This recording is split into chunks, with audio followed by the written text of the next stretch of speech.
Hello students, today we are going to study the story of Horse and Two Goats, which is in the syllabus of class 9th and 10th ICSC. This story is written by R.K. Narayan, who is very well known for his South Indian stories of a fictional South Indian town known as Malgudi. All his stories mainly contain some comedy and some serious situations which are related to the common life of a man, the life of a common man. So in this story, Horse and Two Goats, we are going to see that how an Englishman had visited the village of a South Indian villager named Muni. And since he was completely speaking in English, but Muni only knew his own language, Tamil. So both of them were unable to understand each other's communication or the language, and how everything messed up. What happened at last, that we have to see. Although this story also contains some part of comedy also. So let's try to enjoy the story and see. There are four characters in this story. One is Muni, second is his wife, third is the shopkeeper,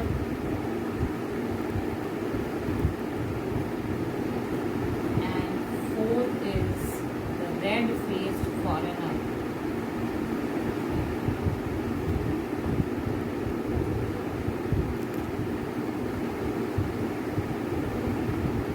Now,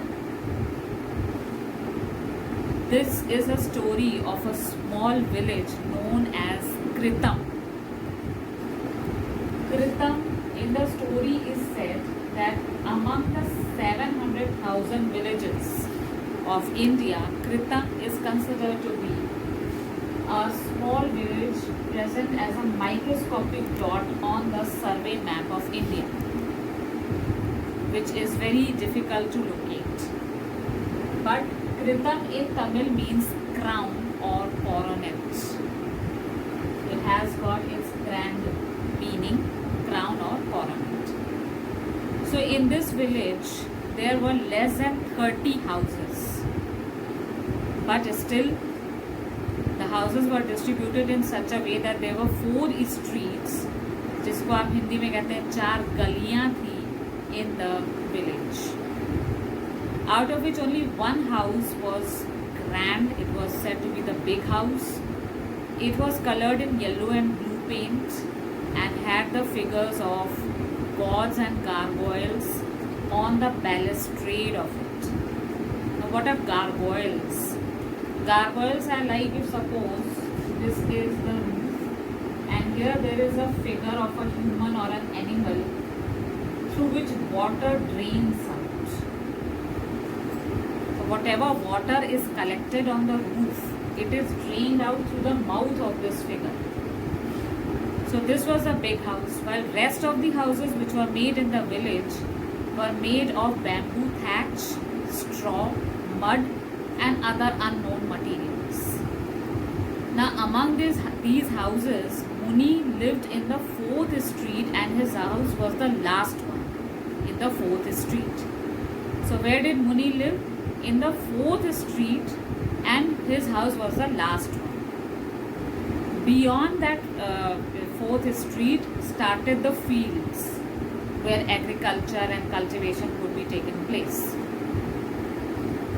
Now they are speaking about Muni in this story, that Muni initially, when he was prosperous, in his prosperous days, he had a flock of 40 sheep and goats.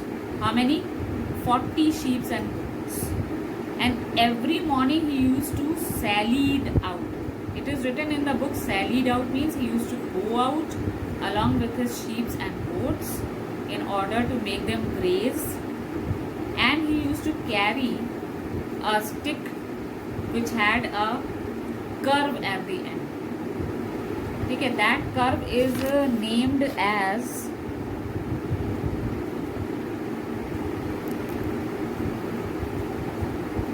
a crook. That was said to be, he had a stick with a crook.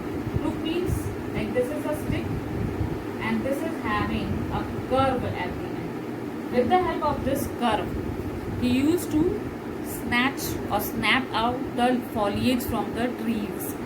Those trees which were lying along the side of the streets, so that he could feed his goats and sheep. Plus he sometimes collected the woods and the bundle of sticks in order to light fire at his house. Now this was the first para in which we are given the introduction about Kritam, which is a village, a microscopic dot, and the real meaning of Kritam is crown of coronet. And in this village there were less than 30 houses, out of which only one house was known as a big house, which was painted yellow and blue, and it had the figures of gods and gargoyles on its balustrade. Gargoyles, I have told you, it can be any figure of animal or humans through which water spouts out.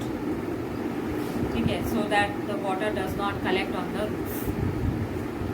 And the rest of the houses in the village were made of bamboo thatch, straw, mud and other unknown materials. The entire village was distributed into 4 streets, and Muni's house was the last one in the 4th street, beyond which fields started. In his prosperous days, Muni owned 40 sheep and goats, a flock of 40 sheep and goats, and he used to carry them out in the morning every day in order to graze, so that they can graze the grass. And he used to carry a stick which had a crook at its top, so that he could snatch or snap out the foliage. Foliage means leaves which are yellow and greenish in color, and he used to give them as a feeding to his flock of sheep and goats. And sometimes he used to collect the woods and bundle of sticks in order to light fire at his house. In the second para we are told that his wife used to cook for him in the morning. What type of breakfast she used to prepare was, she used to boil water in a pot, put a handful of millet into it and add some salt and give him as his first nourishment. First nourishment means the initial breakfast.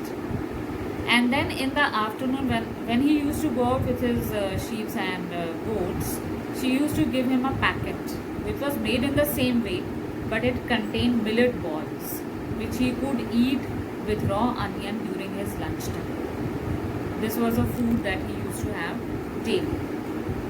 Then in the third para we are given an introduction that initially when he was prosperous, okay, but gradually his fortunes, that means his wealth, declined and his situation got worsened, and out of 40 sheep and goats, he had only 2 goats left with him.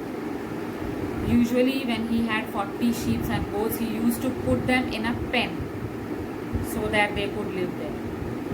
But now since he had only 2 goats, he used to tie them at night to the drumstick tree which was growing in front of his hut.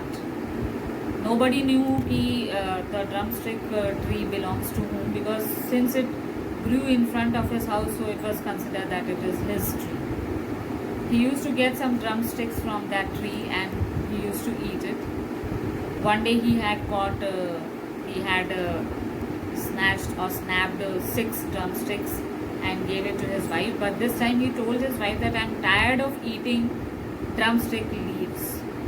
I want to chew drumstick with a sauce, if you can make sauce for me. She said that there is no stuff left in the house, in our house, so you have to go and buy some material from the shop.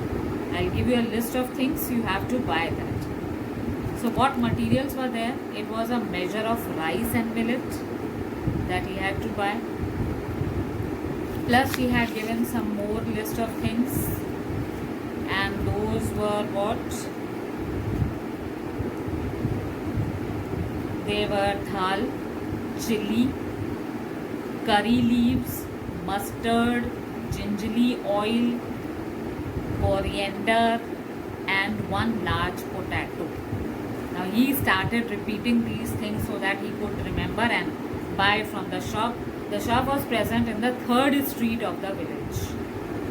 Now when he reached the shop, he started attracting the attention of the shopkeeper by coughing, sneezing, clearing his throat so that the shopkeeper could catch the attention and give him some things which he wanted. Sometimes when the shopkeeper was in a good mood, he used to give him extra things also to take it and go to his house and make the food. But this time the shopkeeper was very strict. He said to him that if you pay me rupees 5 and a quarter, then it will clear off the old debts, whatever were there. Then only I can give you further materials that you want. So how much was to be paid? Rupees 5 and a quarter. Muni didn't have any money, so he said that I do not have money.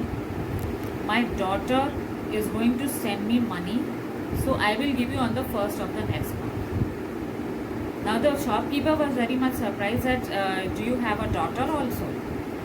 And for what will she send you the money? So Muni told that it is my 50th birthday next month, so she is going to send me money on that. The shopkeeper started mocking at him and said that are you 50 years of age? If you are 50 years of age, then you have forgotten that 5 weeks ago you had taken from me castor oil to take a holy bath, and that time also you said that you were 50 years of age. So how many weeks ago he had got the castor oil from the shopkeeper? 5 weeks ago. And this time again you are saying that you are 50 years of age. And I think by your face it seems that you are 70 years of age. Now since many people had gathered round the shop of the shopkeeper, he took interest to mock at Muni. Hearing his age is 70 years, Muni immediately was broken down from inside. He got up and he went back to his house. When he went back to his house, he told his wife that the shopkeeper is very rude and he will not give me any material. So you go and sell the drumsticks, whatever money you collect, you make food from them. Now his wife was very angry and she said that you must leave immediately, you will not get any food throughout the day. Till evening you have to keep a fast. And then only, when the sun sets down completely, then only return. Now Muni, as a husband, he knew if I argue with my wife, then she would not give me any food throughout the day and I'll have to remain hungry throughout the day.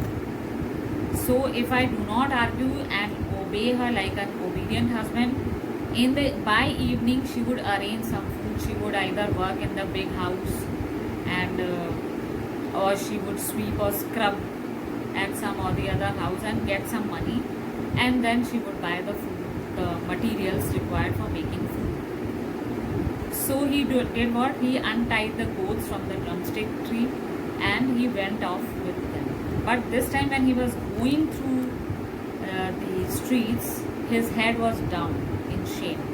Why? Because he had heard his age of 70 years and this had broken him from inside, and many of the villagers had called him on the temple, but he did not pay attention and he kept on moving. While he was moving, he was thinking that if I am 70 years of age, then a call must come from God and I have to die. And if I die, what will happen of my wife? I have been with her throughout my life, since childhood. Why? Because when they had married, the Muni was at that time 10 years and his wife was 8 years of age. But they both did not have any children. So he was thinking all about these things. And when he reached to the highway where a horse statue was there, then only he took up his head.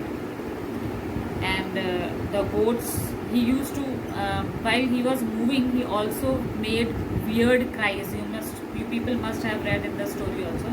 Weird cries like the shepherds, they do what? Chal, chal, chal. all these things are done. So this way he used to cry out the weird cries on the goats. So when the goats reached beside the statue, then only he sat on the pedestal of the horse statue. Whenever the sun was too bright or too hot, he used to rest under the stomach of the statue to get a shade. Now comes the description of the horse, which can be asked in your questions. Okay, describe the horse statue and describe the statue of the warrior. Now the horse was, you can say it was life size. It looked like a real horse. It was made up of, or it was molded out of clay, baked, burnt and brightly colored, and its head was held in pride in the air, and two legs, front legs were prancing in the air. Prancing in the air means like these, the two legs were high in the air and two hind legs were down, and the tail was in a curve, and plus the horse looked as white as a dhobi washed sheet, plus it had a brocade on its back, which was, you can say, made up of red and black laces around, and it matched with the multicolored sash which was worn around the waist of the warrior statue. Now let's speak about the warrior statue. The warrior statue, which was standing beside the horse, had scythe-like mustaches. Scythe is an instrument used to cut grass. So you can say a small hasia type, whatever. And it had bulging eyes, plus it had aquiline nose, aquiline eagle type, curved nose. Plus it had, as I told you, a sash, like a slim belt around its waist. That belt was multicolored and it matched with the brocade of that horse. It was a beautiful sight to look at, but nobody in the village ever paid attention to the statue of the horse and the warrior. This thing you people have to remember, that what was the figure of the horse statue like and what was the figure of the warrior. Now Muni used to sit over there and he used to just move around the pedestal and see the sights and the vehicles which moved by. Now here this time he was sitting when he saw from the highway coming a vehicle, a very weird vehicle which looked like a car and a bus. It was said to be a motor bus. It was yellow color, and whatever size he used to see at the highway, he used to describe it to his wife every evening when he returned home. So this time he was thinking, how would I describe this car to my wife? When immediately that motor car stopped in front of him, and a red-faced foreigner, he came out of the car and he asked Muni, excuse me, can you tell me if there is a gas station nearby, or do I have to wait until some other car comes? He was about to complete his sentence when immediately the foreigner had looked at the statue of the horse and he started saying, marvelous. Now hearing all this, Muni immediately was, you can say, frightened. He wanted to run away from there, and but he knew. And why did he wanted to run away? Because the dress of that foreigner was khaki. So according to Muni, either he was a soldier or a policeman. So Muni prayed to Lord Shiva and said that please save me. If I run away from here, he would shoot me. Because if you run, then only a dog chases. So he was sitting quietly, and that too in a very frightened mode. The foreigner, he took a round around the statue and he started looking at each and every detail of the horse statue and was very much impressed by it. So the foreigner then again he pressed both his palms and said, Namaste, how do you do? Muni did not know English. He was an illiterate Tamilian. So he only knew two words, yes, no. He just started speaking yes, no to all the questions of that foreigner. And as his vocabulary had exhausted, he started speaking in Tamil that I am Muni and these are my two goats. He just pointed out towards his goats that these are my two goats and nobody can gainsay. Gainsay means nobody can claim that these goats are his, because there are so many, you can say, slanderers in the way. Slanderer means when people try to blame you and say that this thing does not belong to you. So he says that though there are many slanderers in the village, but still I can say that these goats are mine. Now the foreigner could not understand the language of Muni. He was quite mesmerized and it was a mysterious language for him. Even for Muni it was a mysterious language. So the foreigner, he took out a cigarette case from his pocket. It was a silver case and he offered cigarette to Muni also. Muni was quite surprised that it was the very first time that a person had offered him a cigarette. Only once the shopkeeper had given him cigarette. At that time he enjoyed the taste of the cigarette. So this time he took the cigarette and as he smoked he started coughing. But when he became normal, then he wiped his eyes because some tears were coming out from his eyes due to the smoke of the cigarette. Then the red-faced man, he took out a card from his wallet and gave it to him and said that I am from New York.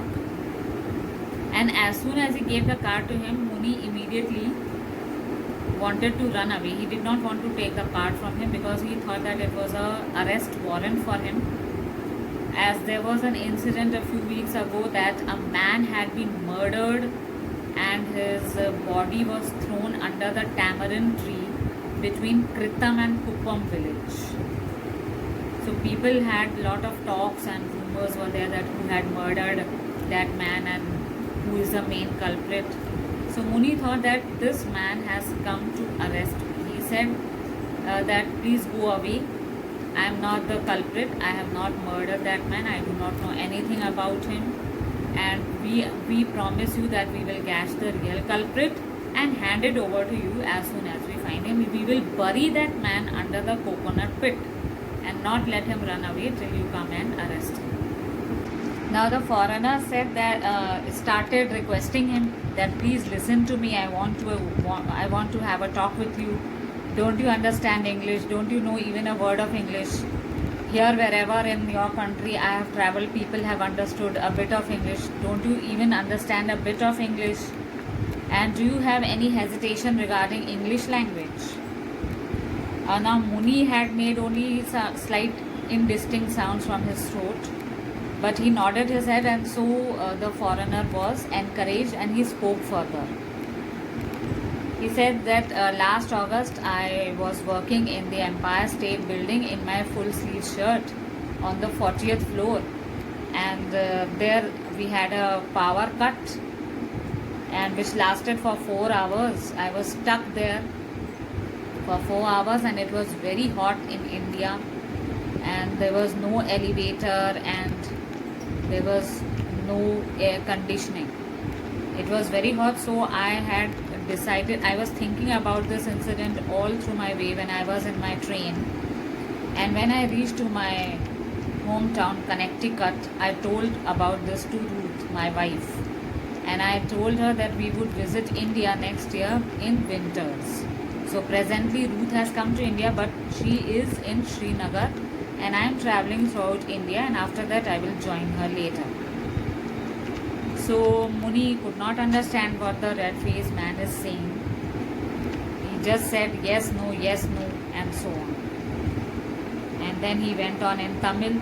He said that when I was this much high in height, and I heard my uncle say. After that his sentence was not completed. Immediately the red-faced man, he asked him his age as well as the reason for his teeth, because he had only 4 teeth left in his mouth. Now Muni said that sometimes our cattle are taken up by jackals or cheetahs or some people from the nearby village, and we do not come to know. We try to know and then we catch all of them. And sometimes we go to the priest of the temple, and he in the camphor flame tries to look at the face of the thief, and immediately we catch the thief and we do this. As he was doing like this, he was mincing his hand. Immediately the red-faced man thought that he wanted to chop the wood. He said that if you want to chop the wood, where is your axe? Give it to me. I enjoy chopping the wood. So you can give it to me, I'll chop the wood for you. Because on Sundays, when I'm in my hometown, on Sundays I throughout the day cut the wood. I enjoy it as a hobby. Although in order to lit the fire, I have to waste all the sections of the Sunday New York Times. That means he had to just cut the pieces of paper and put into the fire in order to lit it up. So Muni was totally confused. What does he want to say? The Muni said that I want to go home. Can I go home? Immediately the red-faced man, he stopped him and said, is there nobody else in your town who can translate my language and your language and tell it to me and tell my language to you? As he was looking around the whole street, it was all, you can say, silent. Nobody was there in the afternoon. The old man, after that, this red-faced man, he looked at the statue and said, is this statue yours? Immediately the Muni, he had followed his pointing direction, and he came to know that he is asking about the horse. So he said that when I was this much high, my grandfather told me that about this horse, and when my father was that much high, his father told him. That means all of them have told each other throughout the generations about the horse. So the other man said that, see, I am not stopping here for nothing. I just want to give a good price for this horse. If you can sell me this horse, I'll give you a good deal for it. Now Muni could not understand much about what he wanted to say, but he was happy that this man is now not speaking about the dead man who had been murdered a few weeks ago. So he said that in Tamil he started stimulating and he started speaking in Tamil. Whenever he used to speak in Tamil, it seemed to mesmerize the foreigner, and the foreigner wished that if he had a tape recorder, he could record his voice, as it was an attractive language. Now Muni could not understand what does he want to say, but Muni said that we have never gone to school, only the Brahmins had the authority to go to school, so we could not study. Only on Pongal, whenever Pongal season came and we used to cut the harvest, my father told me to go and play near the tank. So I do not know your Parangi language. Parangi means Firangi, the English language that we are speaking. In your country, small children even speak a bit of Parangi language, but in our country, nobody knows your language. So the foreigner, he laughed heartily, and then he offered him a second cigarette again.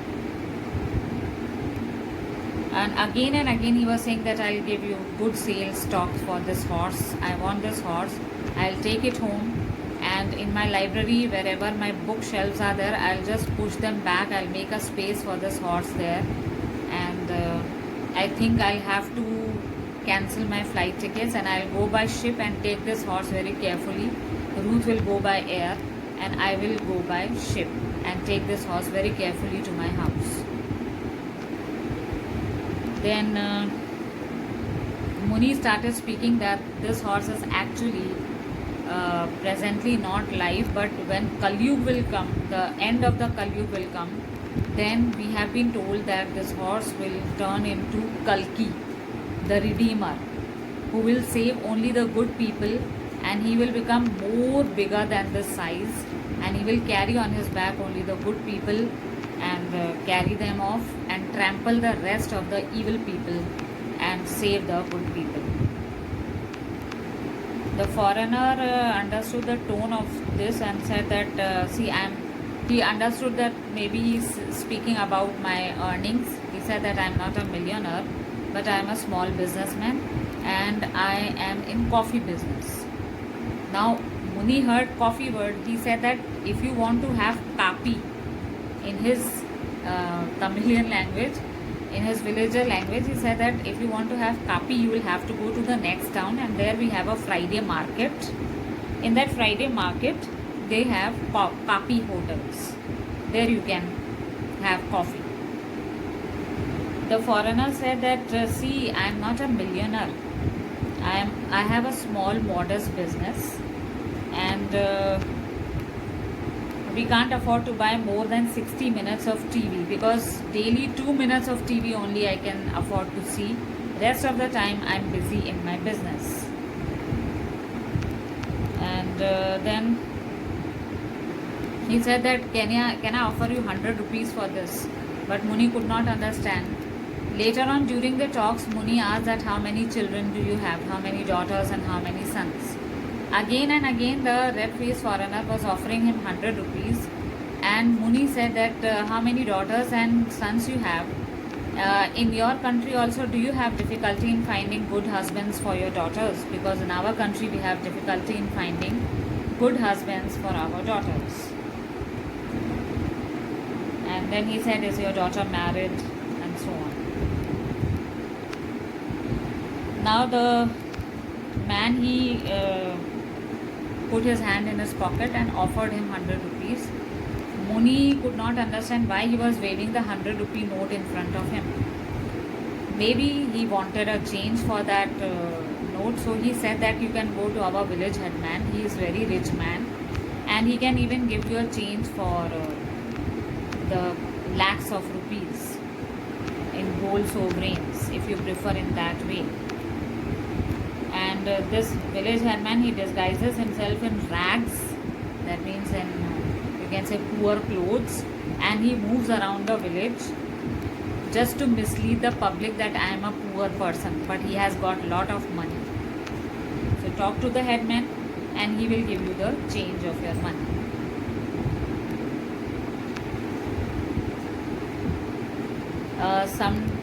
Because I won't talk to the headman, because one day some of his pumpkins were stolen and the blame was on me, that I had left my goats over there and they had eaten away all his pumpkins. So that is why I am not talking to that village headman.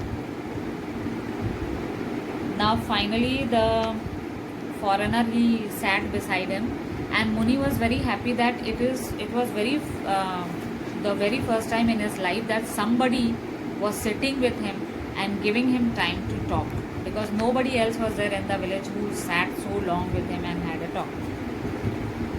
Now the foreigner had given him the money again. He went up casually to them. He went to the goats and he patted and stroked them with love. So Muni had started dreaming about a business on the highway where he could sell some things for the highway walkers or for the highway passers-by.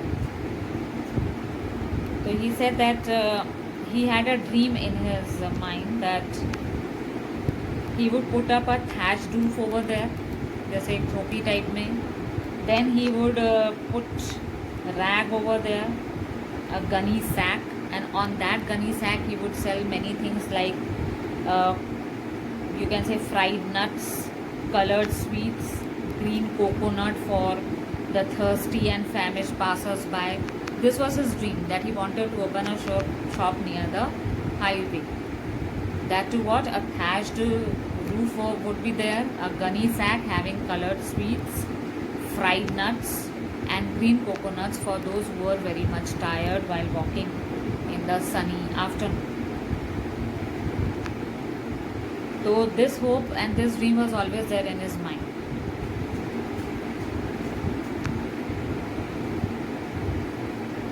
So the animals were not prize once for a cattle show. He knew that his animals were not for prize, they were valuable to him. But he had spent his occasional savings to provide them some fancy diet. He knew that they were healthy, They were not so much weak or whatever, and he had given them enough food and so on. Then the red man shook his hand and left on his palm 100 rupees in tens now. Now he had given him many notes of 100 rupees, like tens notes, to make it 100. It is all for you, or you may share it if you have a partner. He said that please take it. I am taking this horse, and I'll take it in my this gas vehicle, and I will move out. You take this for this horse. Now Muni thought that he wanted to buy his goats, so he was very happy.